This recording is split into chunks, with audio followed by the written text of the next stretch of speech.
प्रियजन हो, मी तुम्हाला येशू ख्रिस्ताच्या नावाने अभिवादन करतो। कसे आहात? नवीन दिवस पाहणे हा खूप आनंददायी आहे का? आप एका नवीन महिन्याच्या दुसऱ्या दिवशी आलो आहोत। प्रभूने आपल्याला हा नवीन महिना पाहण्याची क्षमता दिली आहे। तो आपल्याला अद्भुतपणे मार्गदर्शन करत आहे। तुम्ही आनंदी आहात का? तुम्हाला कसे असावे असे परमेश्वराला वाटते हे तुम्हाला माहिती आहे का? फिलिप्पीकर अध्याय 4 वचन 4। प्रभूमध्ये सर्वदा आनंद करा। पुन्हा म्हणेन, आनंद करा। तुम्ही नेहमी आनंदी राहिले पाहिजे। म्हणूनच आम्हाला अनेक ठिकाणी जाऊन येशू सोबत चालणे कार्यक्रमाचे चित्रीकरण करण्यासाठी खूप मेहनत घ्यावी लागते। आपण सकाळी लवकर उठतो, बाहेर जाऊन ते रेकॉर्ड करतो, जेणेकरून तुम्ही हे पाहताना आनंदी व्हाल। तुमचे दुःख आणि चिंता निघून गेल्या पाहिजेत आणि देवाचे वचन ऐकताना तुम्ही आनंदी असले पाहिजे। म्हणूनच प्रभूने मला हे करण्यास सांगितले आहे। मग तुम्ही आनंदी राहायला पाहिजे। जर तुम्ही नेहमी दुःखी असाल तर त्याचा अर्थ काय? प्रभू म्हणतो, नेहमी आनंद करा। तुम्ही प्रत्येक परिस्थितीत नेहमी आनंदी राहिले पाहिजे। आपण असे कसे राहू शकतो? काहीतरी आनंदाची बातमी आली तरच आपण आनंदी राहतो। काहीतरी आनंददायक घडले तरच आपण आनंदी होतो। पर मला दुःखी करणाऱ्या गोष्टी घडत आहेत।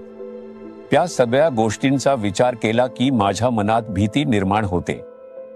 मग मी कसा आनंदी राहू? तुम्हालाही असंच वाटतं का? असं सांगितलं आहे, येशू ख्रिस्तामध्ये आनंद करा। जर तुम्ही येशूमध्ये असाल तर तुम्ही प्रत्येक परिस्थितीत आनंदी राहू शकता। म्हणूनच असं सांगितलं आहे। प्रभूने प्रेरित पौलाला हे लिहायला प्रवृत्त केलं। हे लिही, जेणेकरून देवाची मुले नेहमी आनंदी राहतील। तुम्हाला माहित आहे का हे त्याने कुठून लिहिलं होतं? तुरुंगातून, जिथे त्याचे हात आणि पाय बेड्यांनी बांधले होते आणि तो गुदमरला होता। त्याच्यावर खोटे आणि अन्यायकारक आरोप लावले गेले होते। येशूचा प्रचार केल्यामुळे त्याला तुरुंगात टाकण्यात आले होते। तो तिथूनच सांगतोय, नेहमी आनंदी राहा। त्याच्यावर अन्यायाने आरोप लावले, तुरुंगात टाकले, तरी तो दुःखी नव्हता। तो असं तेव्हाच सांगू शकतो जेव्हा तो स्वतःही आनंदी होता। आपल्या आनंदावर परिणाम करणाऱ्या गोष्टी आजूबाजूला घडू शकतात, पण जेव्हा येशू तुमच्या सोबत असतो, तो म्हणतो, आनंदी रहा, घाबरू नका, मी आहे। मग परिस्थिती बदलतात। म्हणून येशूची गरज आहे। फक्त जेव्हा तुम्ही येशूमध्ये असता तेव्हाच तुम्ही नेहमी आणि प्रत्येक परिस्थितीत आनंदी राहू शकता। येशूने आपल्यासाठी आनंद मिळावा म्हणून स्वतःला क्रूसावर बलिदान दिले। यशाया 53:5 मध्ये लिहिलं आहे, खरे पाहिले असता तो आमच्या अपराधांमुळे घायाळ झाला, आमच्या दुष्कर्मांमुळे ठेचला गेला, आम्हांना शांती देणारी अशी शिक्षा त्याला झाली। कशासाठी? कारण माझी मुले आनंदी असली पाहिजेत। मी त्यांना नेहमी आनंदी ठेवीन। त्यांचे सर्व दुःख मी पूर्णपणे सहन केले आहे। त्याने क्रूसावर सर्व काही सहन करून संपवले आहे। आज तुमची समस्या काय आहे?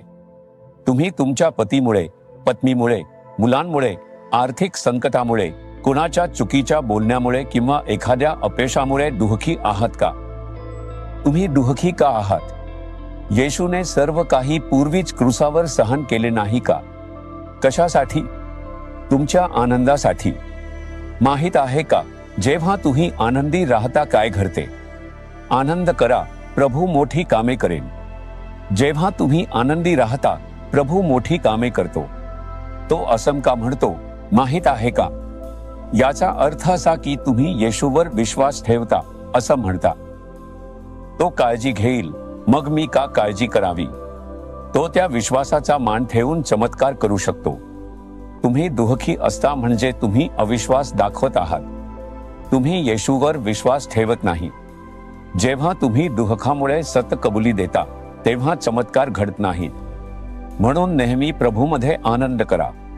आनंदी राहायचं असेल तर सकाळी लवकर त्याच्या उपस्थितीत जा। तुम्ही वचनाचा मनन करावं, त्याची स्तुती करावी आणि त्याच्याकडे प्रार्थना करावी। मग तुमच्या हृदयात आनंद निर्माण होईल। येशू सोबत चालण्यासारखा मोठा आनंद दुसरा नाही। प्रत्येक क्षण, प्रत्येक दिवशी त्याच्यासोबत चालण्याचा सराव करा. प्रत्येक क्षणी त्याची स्तुती करत राहा, कारण तो नेहमी तुमच्या सोबत आहे. मग तुम्ही नेहमी आनंदी राहू शकता. म्हणून आजच म्हणा, प्रभू, मी आता काळजी किंवा दुःखी राहणार नाही. मी घाबरणार नाही. नेहमी तुझ्यात आनंद मानीन. येशू माझ्यासाठी आहे याचा मला आनंद आहे. तुम्ही अशी प्रतिज्ञा कराल का? प्रभू आज मोठं कार्य करतोय. विश्वासाने म्हणा, येशू, मी तुझ्या वचनानुसार तुझ्यात आनंद मानीन. तू माझ्यासाठी मरण पावलास, पुन्हा जिवंत झालास. तू नेहमी माझ्यासोबत आहेस. मी तुझ्यात आनंदी राहीन. कोणीही तो आनंद माझ्याकडून हिरावू शकत नाही. त्या आनंदासाठी धन्यवाद. येशूच्या नावाने आमेन. आमेन. जीसस रिडीम्ड मराठी ह्या YouTube चॅनेलला सबस्क्राईब करा. सबस्क्राईब बटनावर क्लिक करा आणि बेल चिन्हावरही क्लिक करा.